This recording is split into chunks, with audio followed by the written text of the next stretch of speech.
할렐루야. 제가 신학교를 다닐 적만 해도 우리 한국의 우리 신교의 선교사님들이 모두 제물포항 인천을 거쳐서 서울에 오셨다, 이렇게 공부를 했습니다. 그런데 근래에 부산에 있는 역사학자들이, 기독교 사학자들이 공부를 하고 그 선교사님들의 일기를 다 찾아서 그것이 아니었다고 하는 것이 밝혀졌습니다. 그 당시에 우리나라의 제물포라고 하는 항구는 한양으로 들어오는 관문이었고, 부산은 조선으로 들어오는 관문이었다고 합니다.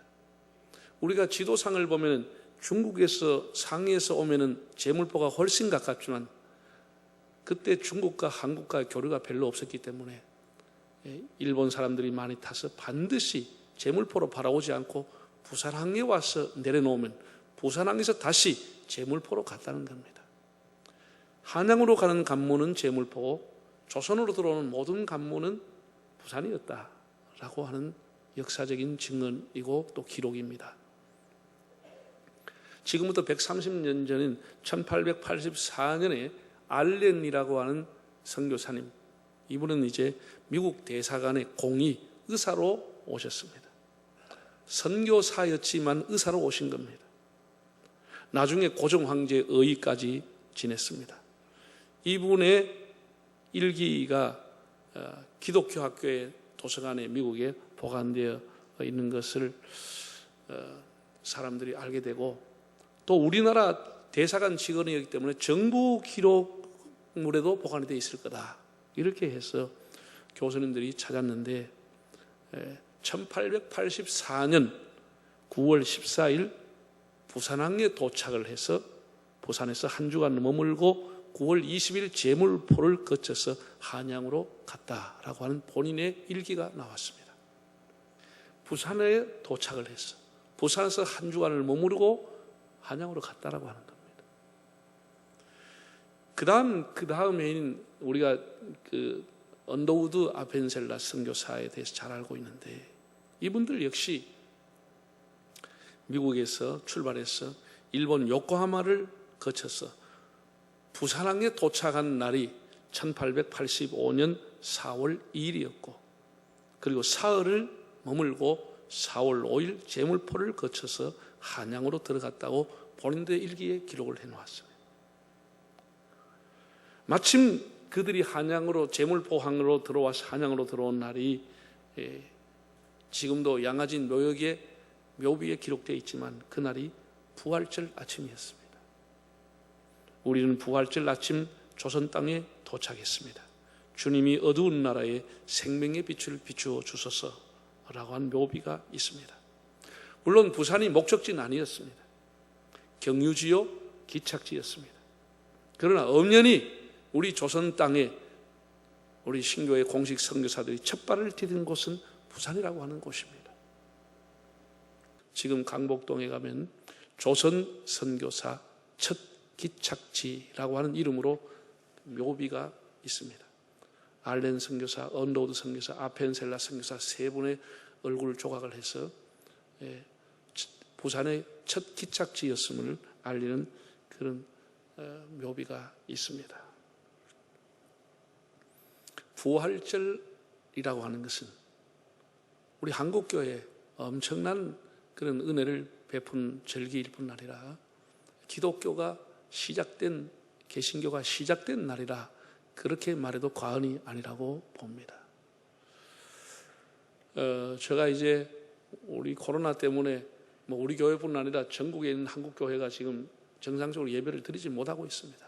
또 본당에서 예배를 드린다 한들 교인들이 조심해서 한 절반 정도도 나오기 어려운 형편입니다. 그래서 학생들, 특별히 주일학교 아이들하고 학생들이 2달 가까이 교회를 나오지 못했습니다. 그래서 안타깝게 생각하고 부활절만큼이라도 이 학생들이 어떻게 하면 교회에 올 수 있을까 그렇게 생각하다가 많은 관계자들이 협력하고 도와줘서 부활절 10시 30분 본 예배를 개성고등학교에서 차를 가지고 와서 예배를 드리기로 결정을 하고 지금 준비하는 중에 있습니다. 아마 이번에 부활절에 우리 차를 가지고 아빠, 엄마와 자녀들 혹은 손자들이 개성고등학교에서 부활절 예배를 차 안에서 드리면은 평생도록 아이들 머릿속에는 가족이 함께 차에서 부활절 예배를 드렸던 것이 기억이 나리라고 생각합니다.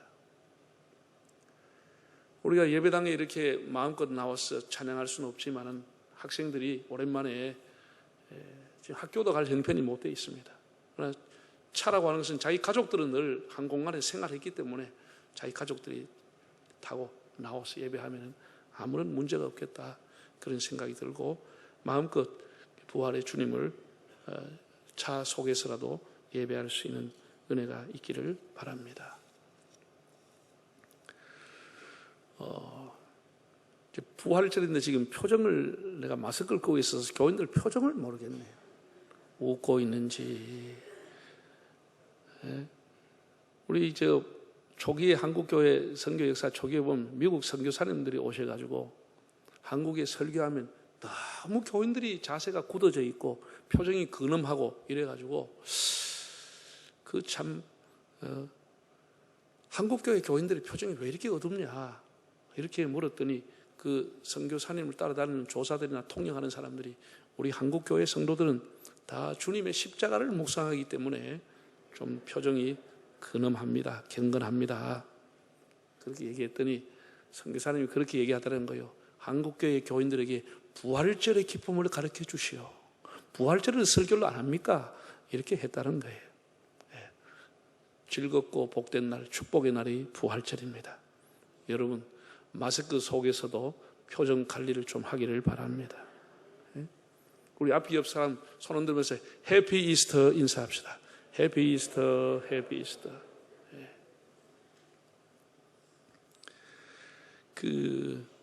제가 기억하는 부활절, 초등학교, 중학교 다닐 때 부활절은 참 그렇게 요즘처럼 밝은 기쁨이 충만한 부활절은 아니었던 것으로 기억이 납니다. 부활절 되면 그 고난주간의 그 분위기가 이어지는 거예요. 성찬식에다가 세례식에다가 여자 집사님, 권사님들 거의가 다 흰 한복을 입고 교회 나오는 그 분위기, 이래서 참 부활절의 기쁨, 이거는 성탄절은 의뢰, 겨울 방학에다가 교회에서 발표한다다 사회에서 징글벨 막 이래 하니까 아예 분위기가 떠서 말 안 해도 그냥 붕뜬 기분으로 가는데, 부활절은 사회적인 분위기도 없는 데다가 교회에서도 고난주간의 연속이다 이런 생각으로 우울하게 보냈던 기억이 납니다. 여러분 로마에 가면은 베드로 성당 안에 그 성당에 들어가는 오른쪽에 보면 미켈란젤로의 조각 작품 중에 엄청난 비에타라고 하는 작품이 있습니다.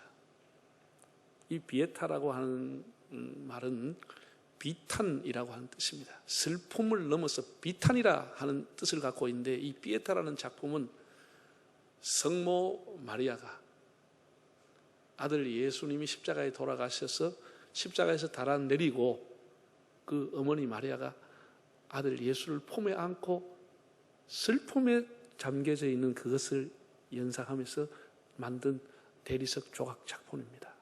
유명합니다. 비에타라고 하는 거. 여러분 인터넷 찾아보면 그 작품이 나옵니다.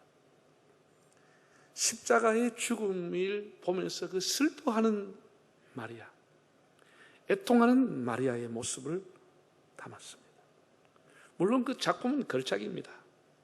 그러나 우리 기독교는 죽음의 종교, 비탄의 종교가 아니고 생명의 종교고 기쁨과 소망의 종교입니다.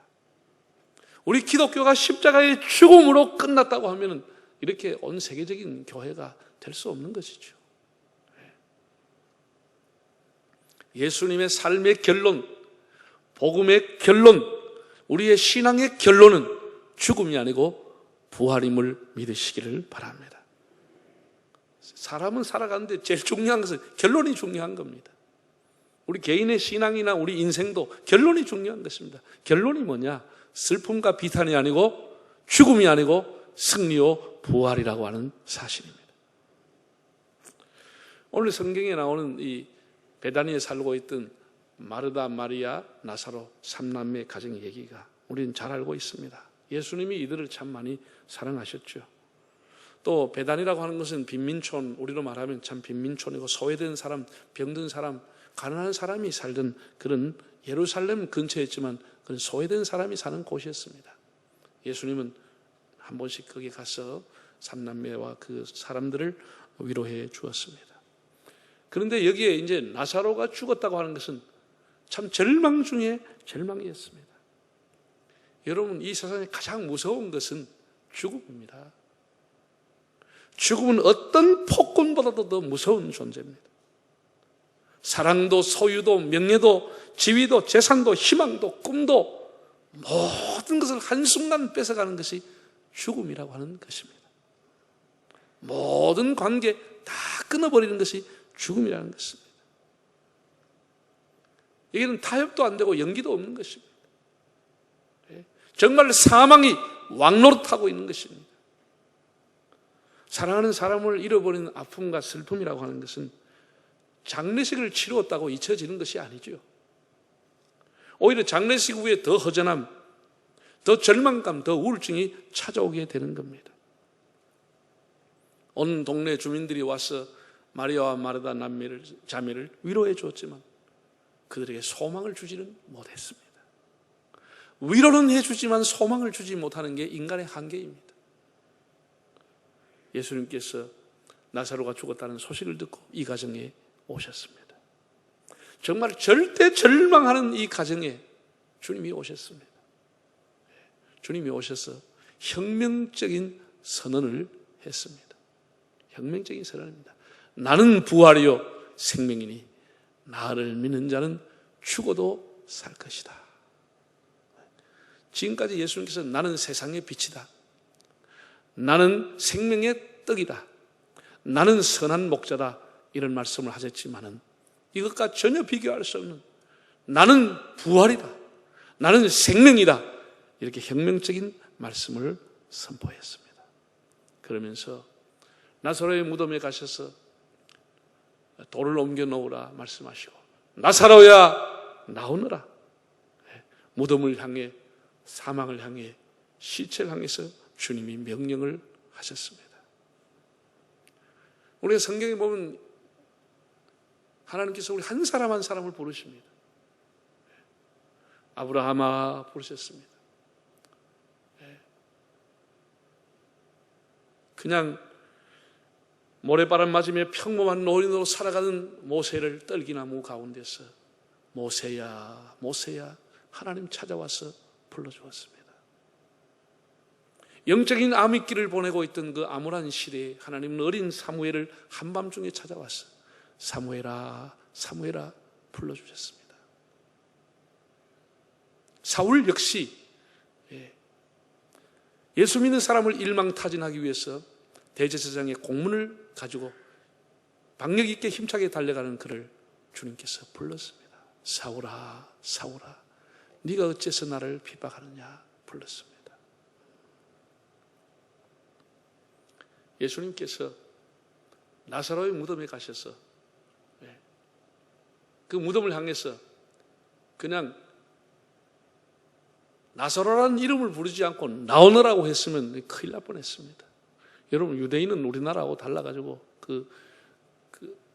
자기 조상들하고 같이 이렇게 무덤 속에 들어가는 겁니다. 개인이라든지 이런 돈이 좀 있는 사람들은 동굴을 사가지고 증조 할아버지 돌아가시면 증조 할아버지도 그거 넣고, 할아버지 돌아가시면 할아버지도 그 무덤에 넣고, 아버지 돌아가면 아버지도 넣고, 할머니도 넣고, 그게 아브라함의 유명한 막벨라 굴입니다. 그 막벨라 굴을 아브라함이 샀을 때 아브라함 부부가 들어갔지요. 돌아가시고 이삭의 부부도 들어갔지요. 야곱도 들어갔지요. 그렇게 다 이렇게 후손들이 다 들어가는 겁니다. 나사로의 가정도 예외가 아니었다고 봅니다. 만약에 예수님 거기 가서 나오너라 하면 나사로의 할아버지부터 다 나와 봅니다.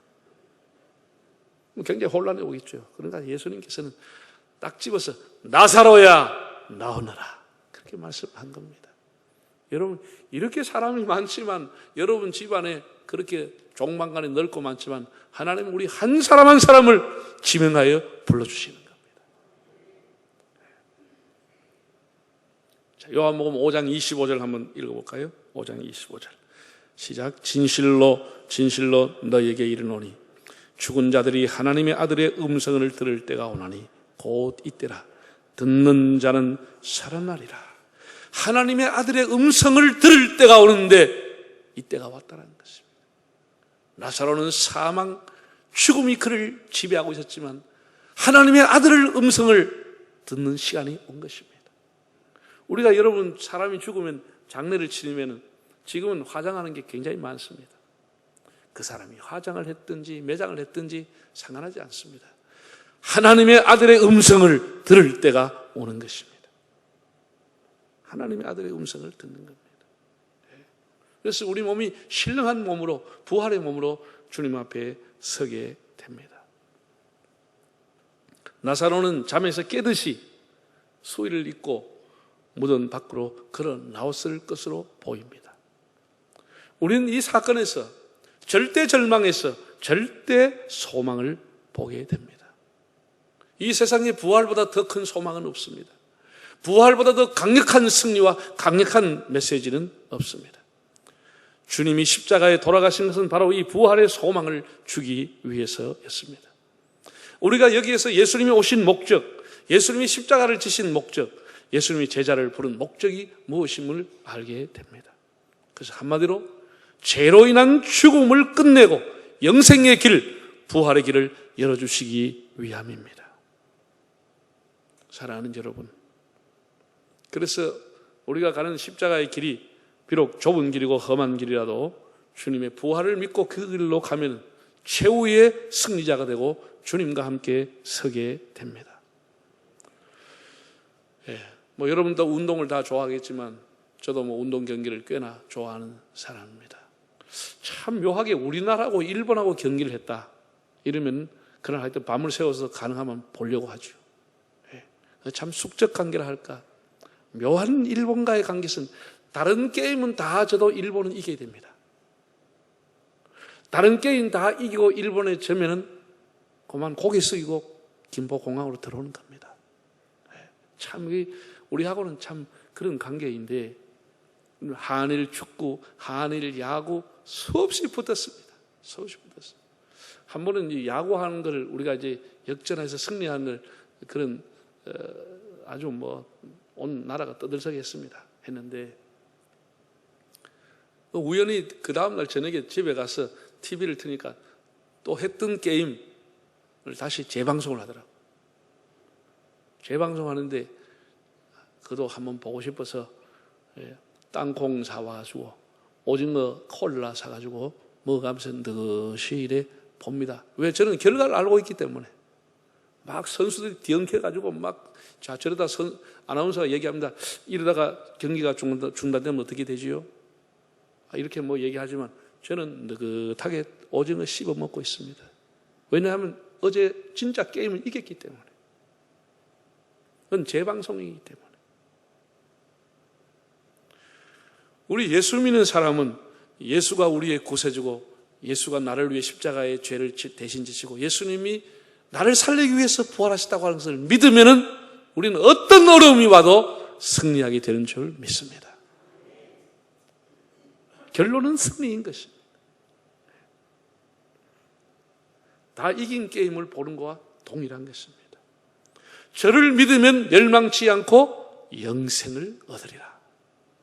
요한 1서에도 보면 4장에 하나님이 그 아들 독생자를 보내시면 저희를 살리려 하심이라. 우리를 살리려고. 마지막 날에 우리를 살리기 위해서 주님이 오셨다는 겁니다. 그래서 우리가 중간에 좀 힘들고 어려움이 있다고 해도 낙심하거나 좌절하지 않아야 될 이유는 우리는 반드시 승리하게 되어 있는 것입니다. 지금 이 코로나라고 하는 것이 온 세상을 덮었습니다. 사람들은 다 두려움과 불안과 공포, 절망 속에 살아가고 있습니다. 혹여나 그 바이러스가 내게 오지 않을까 사람 만나기조차 겁나는 세상이 됐습니다.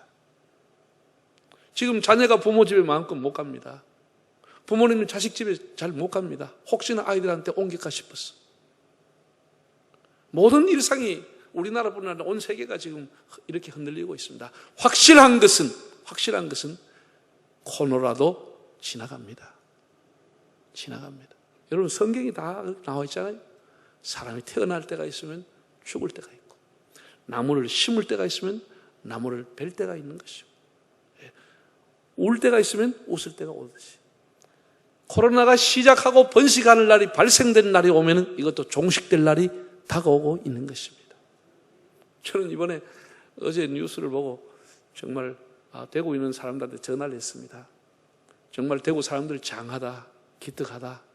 어제는 대구에 확진자가 한 사람도 안 나왔다는 거예요. 하루에 막 700명씩 나가서 온 나라를 공포 속에 몰아넣었던 대구가 700명, 막 650명씩 나오던 대구가 어제는 한 사람도 확진자가 없었다는 뉴스를 보고 정말 이제는 터널을 지나가는구나, 끝이 보이는구나, 그런 생각을 하고, 성경의 말씀이 천하의 모든 것이 다 때가 있고 이것도 지나갈 때가 오는구나 라고 하는 것을 다시 깨닫게 됐습니다. 우리 인생이 어려워도 여러분 낙심하지 마시고, 바울이 이렇게 말했잖아요.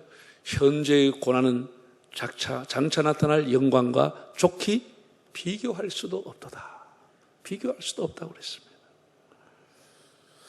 여러분, 나사로라고 하는 사람은 죽을 뻔하다가 산 사람이 아닙니다. 죽을 것 같은 지경에 이르렀다가 살아난 사람이 아닙니다. 구사일생이 아닙니다. 나사로는 어떻겠죠? 이미 죽은 지 나흘이나 된 사람입니다. 그 몸이 썩었습니다. 숨이 끊긴 지 나흘이나 된 사람입니다. 완전히 죽었습니다. 절대 절망이요, 완전한 죽음이었습니다. 그 사람이 소생할 수 있는 것은 0.001%도 불가능한 일입니다. 부활이요 생명이신 주님께서 명령했을 때 그가 다시 살아나게 된 것입니다. 이게 부활의 주님의 권능인 것입니다. 사도 바울은 고린도전서 15장에서 이렇게 말씀했습니다. 한번 읽어볼까요? 15장 55절에서 57절. 사망아, 너의 승리가 어디 있느냐? 사망아, 네가 쏘는 것이 어디 있느냐? 사망이 쏘는 것은 죄요, 죄의 권능은 율법이라. 우리 주 예수 그리스도로 말미암아 우리에게 승리를 주시는 하나님께 감사하노라. 한번 따라하겠습니다. 예수님만이 절대 소망이요, 예수님만이 절대 구원입니다. 할렐루야. 오늘 이 말씀을 우리 다시 가슴에 새기고, 유명한 실존 철학자인 케르케고르라는 사람이 죽음에 이르는 병은 뭐라고요? 절망이라고 했습니다. 절망은 죽음에 이르는 병이라고 했습니다. 암이 여러분을 죽음에 이르는 것이 아니고 자기 상실, 자기 포기, 하나님과의 관계 상실이 결국은 우리를 죽음에 이르는 병입니다. 여기서 케르케고르가 하고 싶었던 말은 하나님과의 관계가 끊어지는 절망이 죽음이라고 말했습니다. 우리는 다시 부활절 아침에 주님과의 관계를 생각하면서 하나님과의 관계가 우리가 생명이요, 구원이요, 부활인 것입니다. 다시 오늘 본문 11장 25절 26절 하고 마치겠습니다. 예수께서 이르시되 나는 부활이요 생명이니 나를 믿는 자는 죽어도 살겠고 무릇 살아서 나를 믿는 자는 영원히 죽지 아니하리니 이것을 믿느냐. 아멘.